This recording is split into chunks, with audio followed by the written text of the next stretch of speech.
उनकी आंखों में जो मुझे दिखाई देता था वो फिर मुझे कभी कहीं नहीं दिखा। उसकी परिभाषा देना मुश्किल है, लेकिन उन्हें समझना कतई मुश्किल नहीं था। चीजें दिमाग में इतनी स्पष्ट नहीं है, और शुरुआत का मुझे इतना याद आता है कि इस दुनिया को मैंने उनकी ही नीली आंखों से देखना शुरू किया था। वो अक्सर मुझे अपने पुराने दिनों में बैठी दिखाई देती हैं, जहां मैं हाफ पैंट पहने उनके पीछे पीछे भाग रहा हूं, उनके पीछे पीछे हूं, और वो मुझे अपनी ढेरों कहानियों में घुमा दे रही हैं। हम उन्हें किरण बुआ कहते थे, और जितेंद्र उनका पसंदीदा हीरो था। और यह बात पूरे मोहल्ले पर उसी तरह जाहिर थी जिस तरह यह बात जाहिर थी कि मुझे स्कूल जाना एकदम नहीं पसंद। उन्हें फिल्में देखने का बहुत शौक था।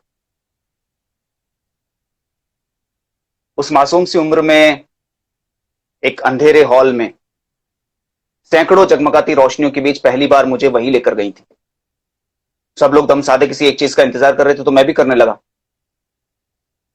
वो अंदर जाकर मेरा हाथ पकड़े हुए दाहिने मुड़ी थी और एक सीट पर बैठ गई, तो बगल वाली सीट पर मैं बैठ गया। अब मैं बैठा ही था कि सामने के पर्दे पर रंगों के इंद्रधनुष उतर आए, और जो संगीत बज रहा था उसकी झनकार मुझे उन रंगों के रथ पर बिठाकर किसी और दुनिया में ले जा रही थी। मैं सिनेमा हॉल में बैठकर अपनी जिंदगी की पहली फिल्म देख रहा था। फिल्म का नाम था आखिरी रास्ता। किरण बुआ का घर हमारे घर के ठीक बगल में था। उनके पिताजी नहीं थे, माँ और भाई मिलकर दोनों घर चलाते थे। उनका भाई अंडे का ठेला लगाता था, और माँ दोपहर से ही बड़े से पारात में प्याज काटना शुरू कर देती थी। शाम को उनका भाई अंडे के ठेले पर अंडे की ट्रे सजाता और नदेर से चौराहे की तरफ निकल जाता। उनकी माँ का पसंदीदा काम था औरतों से बातें करना और अपने रिश्तेदारों को कोसना। किरण बुआ की उम्र उस वक्त शायद 17 या 18 रही होगी, और मैं दूसरी क्लास में था, और मैं उनके सबसे करीब था। वो अक्सर हमारे घर से अचार मांग के ले जाया करती थी। हमारे घर के जो बाहर सड़क थी उसको पार करने के बाद, यानी सामने की तरफ, एक फिल्मिस्तान टॉकीज था जिसमें किरण बुआ नियमित रूप से फिल्में देखने जाती थी। अब जिस दिन फिल्म लगती थी उस दिन तो बहुत भीड़ होती थी, तो वो शुक्रवार को लगी फिल्म को देखने के लिए सोमवार या मंगलवार का दिन चुनती थी, और मैं हमेशा उनके साथ होता। मैं छोटा बच्चा था, और छोटे बच्चे इस बात की अघोषित गारंटी लेते थे कि भाई उनके रहते हुए कोई भी अनैतिक कार्य नहीं किया जा सकेगा। तो पहली बार के बाद एक साल में मैंने उनके साथ हर हफ्ते एक के हिसाब से इतनी फिल्में देख ली थी कि मेरे दोस्त मुझसे ईर्ष्या करने लगे। कटिंग मेमोरियल के उस बड़े से मैदान में आधी छुट्टी में जब मेरे बाकी के दोस्त पकड़ा पकड़ी विष अमृत खेलते, मैं 4-5 लड़के लड़कियों से घिरा किसी नई फिल्म की कहानी सुना रहा होता। फिल्मों की कहानी सुनाने की कला मैंने उनसे ही सीखी थी। फिल्में उनका नशा है, ये बात पूरे मोहल्ले को पता थी, और किसी को कोई ऐतराज नहीं था, क्योंकि ये ऐसा समय था जब लोगों को ऐतराज कम हुआ करते थे और दिलों में प्यार ज्यादा हुआ करता था। तो मैं धीरे धीरे उनका राजदार और उनका साथी बन गया। खुदगर्ज देखते समय जब वो पहली बार मुझे हॉल में बैठा रहने को कहकर गायब हुई, तो मुझे लगा बाथरूम गई होंगी। लेकिन जब वो 10-15 मिनट बाद वापस आई तो थोड़ी परेशान सी लगी मुझे, और अस्त व्यस्त सी भी। उसके बाद तो नियम ही हो गया, वो मुझे हॉल में बैठा कर गायब हो जाती। धीरे धीरे उनके जाने और आने का अंतराल जो है बढ़ता गया। शुरुआत तो 15-20 मिनट में आ जाती थी, लेकिन बाद में एक एक घंटा गायब रहने लगी। अब मैं कुछ पूछता तो वो उदास हो जाती। लेकिन जब उन्होंने जितेंद्र और रेखा की एक फिल्म में ऐसा किया तो मुझे शक सा हुआ, क्योंकि जितेंद्र उनका आराध्य था और रेखा उनके लिए इस धरती पर चमत्कार जैसी थी। उनकी जिंदगी की सबसे बड़ी ख्वाहिश थी कि जितेंद्र और रेखा जो है शादी कर ली। जब वो उठकर गई तो 10 मिनट बाद मैं भी उठकर गया। मैं बाथरूम की तरफ गया तो बाथरूम के पीछे की दीवार से मुझे ना कुछ आवाजें आई, तो मैं उस तरफ चला गया। मैंने देखा कि हमारे मोहल्ले का हसन, जो सिनेमा हॉल में टिकट चेक करता था, किरण बुआ को दीवार पर लगाए उनके होठों को चूम रहा है, और किरण बुआ उसके सिर के बालों को जो है सहला रही थी। थोड़ी देर बाद किरण बुआ ने उसे धक्का दिया और वो हंसने लगा। किरण बुआ ने पूछा था, कहां जाएंगे? हसन ने किरण बुआ के दोनों हाथों को अपने हाथ में लिया और कहा, कहीं भी, जहां भी सिनेमा हॉल होगा हमारी नौकरी लग जाएगी, जो पैसे मिलेंगे उसमें हम खाना खा लेंगे और तुम पिक्चर देख लेना। बुआ ने उसके दोनों हाथों को, उसकी हथेलियों को अपने चेहरे पर लगाया और कहा, कितना अच्छा लगता है ना।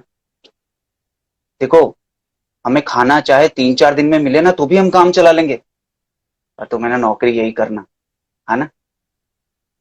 इसके बाद हसन ने किरण बुआ को अपनी बाहों में भर लिया, और यही वो क्षण था जब उसकी नजर मुझ पर पड़ी और वो झटके से किरण बुआ से अलग हो गया। अरे राजू, यहां क्या कर रहे हो यार, जाओ फिल्म देखो। किरण बुआ की निगाह मुझ पर पड़ी तो वो सिर झुकाकर सीधी हॉल में चली गई। मुझे ऐसा लगा जैसे मैं एकदम से बहुत बड़ा हो गया हूं, और अवांछित भी। उसी पल मेरे मन ने यह तमन्ना की कि मुझे कभी बड़ा नहीं होना है। ऐसा बड़ा होने का क्या फायदा कि लोग आपसे डर जाएं। मैं तो किरण बुआ को देखकर खुश था, पर मुझे देखकर जो उनके चेहरे पर डर उभरा, उसने हमारा पूरी फिल्म देखने का मजा किरकिरा कर दिया। पूरे रास्ते किरण बुआ ने मुझसे कोई बात नहीं की, वरना हम जब भी घर लौटते थे तो फिल्म के गीतों की, कलाकारों की तारीफें करते हुए घर पहुंचते थे। उस दिन किरण बुआ और मैंने कोई बात नहीं की, हम दोनों खामोश रहे।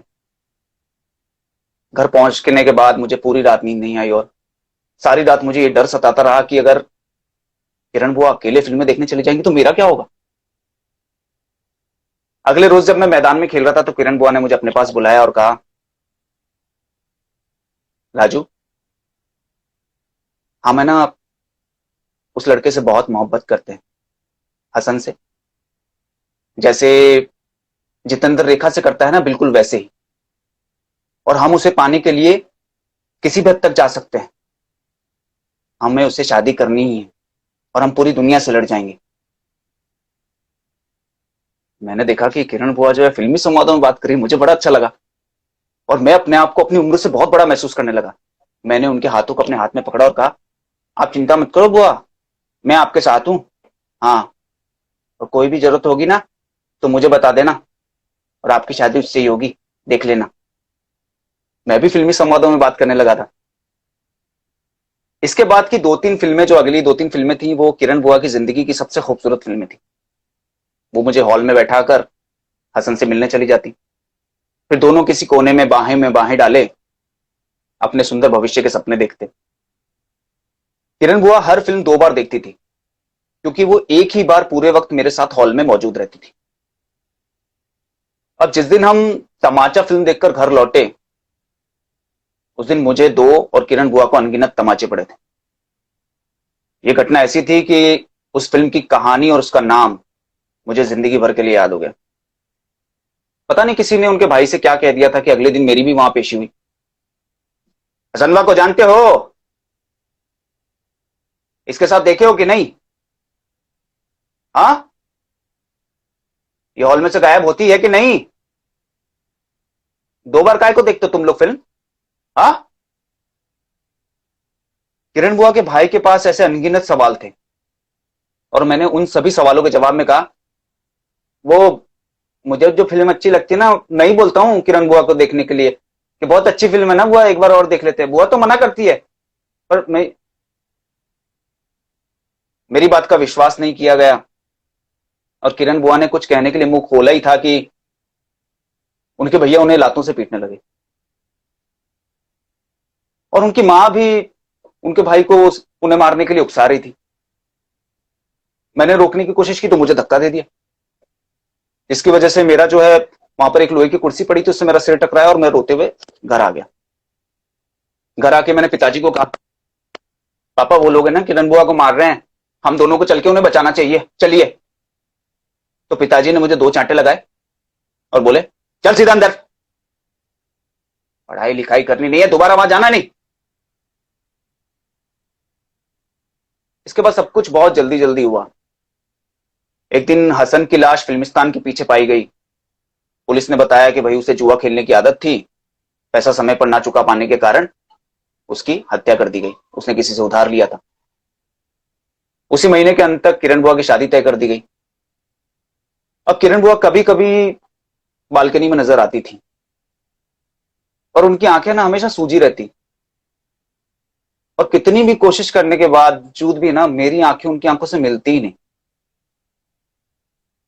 उनकी शादी में मैं नई कमीज पहन के गया था, और मैंने 6 गुलाब जामुन खाए थे। विदाई के समय जब वो रोई तो पूरा मोहल्ला वीरान लगने लगा। डोली में बैठने से पहले वो मेरे गले लगकर भी खूब रोई। उनके जाने के बाद पूरा मोहल्ला सुनसान हो गया। मैं स्कूल से घर लौटता और लौटते वक्त फिल्मों के पोस्टर देखता तो मैं उन्हें देखने के लिए तड़पता रहता। अब मुझे कौन फिल्में दिखाता। मैं पिताजी से कहता तो वो कहते भाई फिल्में देखने लायक हो जाओ तब लेके चलेंगे। अब एक रोज मैं ऐसे ही स्कूल से घर लौट रहा था तो रास्ते में लगे खून भरी मांग के पोस्टर जो मुझे एक हफ्ते से परेशान कर रहे थे, मैं सोचता हुआ आ रहा था कि अगर किरण बुआ होती तो उन्होंने ये फिल्म मुझे पहले दिन ही दिखा दी होती, क्योंकि रेखा की फिल्म थी। और फिल्म जो पोस्टर के आधार पर है ना मुझे मारधाड़ वाली लग रही थी, और किरण बुआ की रोमांटिक फिल्मों की तुलना में मुझे ये मारधाड़ वाली फिल्में ज्यादा पसंद थी। तो मैं सोचता हुआ आ रहा था कि ये फिल्म कैसे देखूं, और घर पहुंचते पहुंचते फिल्म का पोस्टर जो है ना वो मेरे पूरा दिमाग में छप गया था। राकेश रोशन की प्रस्तुति, खून भरी मांग, संगीत राजेश रोशन, गीत इंदिवर। अब फिल्म के पोस्टर के आधार पर है ना 50 कहानियां मेरे दिमाग में दौड़ रही थी। मैं घर पहुंचा तो मेरी किलकारी फूट पड़ी। मेरे घर में किरण बुआ बैठकर मेरी मां से बातें कर रही थी। मैंने बस्ता फेंका और दौड़कर उनके गले से लग गया, मैं लिपट गया। उन्होंने मेरे सिर पर हाथ रखा और पूछा, कैसे हो राजू। मैंने देखा कि 2 ढाई महीने में उनकी आवाज इतनी बदल गई थी, एकदम टूटी हुई बिखरी सी, जैसे रात भर टपकती ओस में भीग कर नम हो गई हो और कहीं कोई धूप ना हो। मैं उनसे जोर से लिपट गया। जब वो जाने लगी तो मेरी आंखें नम हो गई। तो उन्होंने मेरे सिर पर हाथ फेरा और बोली, आदमी होकर रोते हो। आदमी तो बहुत ताकतवर होता है, आदमी नहीं रोते। शाम को बरामदे में मिलो। अब बरामदा जो है हमारे मोहल्ले की चौपाल था, जहां पर शाम को बच्चे और औरतें मिलकर अपने दुखों की गठरी खोलते और एक दूसरे से साझा करते। तो शाम को जब पिताजी घर आ गए और मैंने उन्हें अपना होमवर्क दिखा लिया और मैं बरामदे में जाने के लिए निकला, तो मां ने कुछ पिताजी से कहा, इसमें मुझे सिर्फ इतना समझ आया कि किरण बुआ को उनके ससुराल वालों ने मार पीट कर यहां भेजा है, और ये कहकर भेजा है कि भाई जब तक उनका भाई बजाज चेतक खरीद कर वहां ना पहुंचाए तब तक वो वापस ना आए। अब मुझे इसमें जितना समझ आया उससे मुझे यही लगा कि भाई मार खाना तो कोई बड़ी बात है नहीं, और जितने दिन उनका भाई बजाज चित्ते खरीद के पहुंचा के नहीं आएगा किरण बुआ मेरे साथ रहेगी। अब मैं बरामदे में गया तो मैंने देखा कि किरण बुआ जो है बैठकर एक पत्रिका पढ़ रही थी। तो मैंने उन दिनों की अपनी सबसे बड़ी समस्या उनसे साझा की। बुआ, खून भरी मांग बहुत अच्छी पिक्चर लग रही है मुझे। मुझे लगता है कि हमें देखनी चाहिए, पता है रेखा की फिल्म है, रेखा की, आज ही देख लें। बुआ एक बिना चीनी की मुस्कुराहट मुस्कुराई, मेरा हाथ पकड़ा और अपने पास बिठाकर बोली, मैंने तो देख ली। मैं एकदम उदास हो गया, मेरा मुंह नीचे हो गया। उन्होंने अपने हाथ से मेरा वो मुंह पर किया और बोला, फिल्म की कहानी सुनोगे। मैंने कहा हाँ हाँ सुनाइए। मैं उत्साहित हो गया। उनसे फिल्म की कहानी सुनना फिल्म देखने से कम नहीं था। वो एक एक डायलॉग बोलकर बताती थी, और फिल्म की कहानी 2 घंटे में, या फिर फिल्म बहुत अच्छी हुई तो 2-3 दिन में सुनाती थी। अब किरण बुआ की कहानी सुनाने की बात सुनकर एक आध दो जो मेरे आसपास में खेल रहे थे वो भी आ गए। आखिर किरण बुआ फिल्म की कहानी सुनाने वाली थी इतने दिनों बाद। जब इससे पहले मैंने ना उनसे फिल्म मजाल की कहानी सुनी थी तो उसका असर मेरे दिमाग पर इतना तगड़ा था कि इत्तफाकन कुछ हफ्तों के बाद जब मैंने वो फिल्म हॉल में देखी तो मुझे किरण बुआ की सुनाई हुई फिल्म की कहानी ज्यादा अच्छी लगी थी। ना तो जितेंद्र ने फिल्म में ऐसा काम किया था जैसा किरण बुआ की कहानी में किया था, और ना ही श्रीदेवी और जयाप्रदा उतनी सुंदर लगी थी जितनी उनकी कहानी में लगी थी। तो किरण बुआ कहानी सुनाने लगी। अब शुरुआत में तो उनकी आवाज की वो उदासी बरकरार थी, लेकिन जैसे ही कहानी ने 10 मिनट का सफर तय किया, किरण बुआ की खोई हुई ऊर्जा पता नहीं कहां से वापस आ गई। और फिर एक दिन सुंदर वाली रेखा अपने पति कबीर बेदी से कहती है कि मुझे अपनी जायदाद में दूसरा हिस्सेदार नहीं चाहिए। ठन टन टन टन ठन टन टन टन, और किरण बुआ ये कहते हुए खड़ी हो गई। और फिर सुंदर वाली रेखा कुरूप वाली रेखा को मारने के लिए गुंडे भेजती है। ठन टन ठन टन ठन टन, और जैसे ही गुंडे रेखा को मारने के लिए पहुंचे और उन्होंने हमला किया, तो किरण बुआ ने बकायदा हाथ पैर चलाकर पूरी फिल्म पहले की तरह हमारे सामने उपस्थित कर दी। जब हंसी वाले पल आते थे तो बुआ की आंखें, बुआ का चेहरा, बुआ की आवाज, पूरा शरीर हंसने लगता और भावुक पलों पर पूरा मोहल्ला भावुक हो जाता। फिल्म की कहानी कुछ ऐसे इस तरह थी कि एक अमीर बाप की दो बेटियां थी, एक सुंदर और घमंडी, दूसरी कुरूप और आज्ञाकारी। इसमें रेखा का डबल रोल था। तो अमीर बाप के मरने के बाद सुंदर वाली रेखा जो है अपनी मर्जी से शादी कर लेती है और कुरूप वाली रेखा को अपनी मर्जी से शादी नहीं करने देती। कुरूप वाली रेखा जो है वो राकेश रोशन से प्यार करती है और सुंदर वाली रेखा राकेश रोशन को मरवा देती है। अब सुंदर वाली रेखा जो है कुरूप वाली रेखा से घर के सारे काम करवाती है, उसे मारती है, पीटती है। एक दिन सुंदर वाली रेखा को लगता है कि भाई कहीं ये मेरी जायदाद में हिस्सा ना मांग ले, तो वो अपने पति से एक ऐसी मांग करती है जिसे सुनकर वो डर जाता है। वो अपने पति से कहती है, जो कबीर बेदी रहता है, उससे कहती है कि तुम इसे मार दो। तो उसकी ये खून भरी मांग सुनकर उसका पति घबरा जाता है, लेकिन उसे अपनी पत्नी की बात माननी पड़ती है और वो कुरूप वाली रेखा को मार देता है। फिल्म की कहानी के जो अंत था उसके बारे में किरण बुआ हम बच्चों को ज्यादा संतुष्ट नहीं कर पाई। उन्होंने बताया कि कुरूप वाली रेखा के मरने के बाद उसका घोड़ा उसी तरह उनकी मौत का बदला लेता है जैसे तेरी मेहरबानी में कुत्ते ने लिया था। हमको अंतना सच बताऊं ज्यादा अच्छा नहीं लगा, लेकिन फिल्म की कहानी हमें बहुत पसंद आई थी। पूरे 2 घंटे लिए थे बुआ ने सुनाने में। उसके थोड़ी देर बाद ही जब फिल्म की कहानी उन्होंने सुना दी तो गली में गोलगप्पे वाला आया, तो वो गोलगप्पे वाले को रोककर गोलगप्पे खाने वाली थी कि उनकी मां ने उन्हें आवाज दी और वो चली गई। ये मेरी उनसे आखिरी मुलाकात थी। इसके कुछ ही महीनों बाद पिताजी ने उसी शहर के दूसरे मोहल्ले में जमीन खरीद कर 2 कमरे बनवा लिए, तो हम लोग वो किराए का कमरा छोड़कर वहां शिफ्ट हो गए। मैं 6ठी क्लास में आ गया था और अपने दोस्तों के बीच रमने लगा था। माँ कभी कभी पुराने मोहल्ले जाती थी और पुराने पड़ोसियों से मिलती रहती थी। एक दिन उन्होंने वहां से लौटकर मुझे बताया कि किरण आई है, तुझे पूछ रही थी। मैंने सोचा हाँ जाऊंगा, कभी जाऊंगा। मैं नहीं गया। फिर जब मैं 8वीं क्लास में आ गया तो माँ पिताजी से रोते हुए बता रही थी कि हंसती खेलती लड़की, हंसमुख लड़की एकदम हड्डियों का ढांचा भर रह गई है। मैंने सोचा कि मैं जाऊंगा मिलने उनसे। जब मैं 9वीं क्लास में आ गया तो माँ पुराने मोहल्ले से लौटकर आई और पिताजी से बोली कि किरण की रसोई में खाना बनाते समय जलने से मौत हो गई।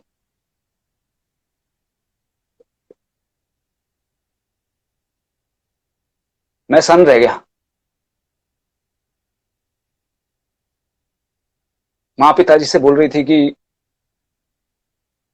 जब वो आखिरी बार घर आई थी तो बोल रही थी कि उसके ससुराल वाले सोने की चेन की मांग कर रहे हैं, अगर नहीं थी तो वो लोग उसे मार देंगे।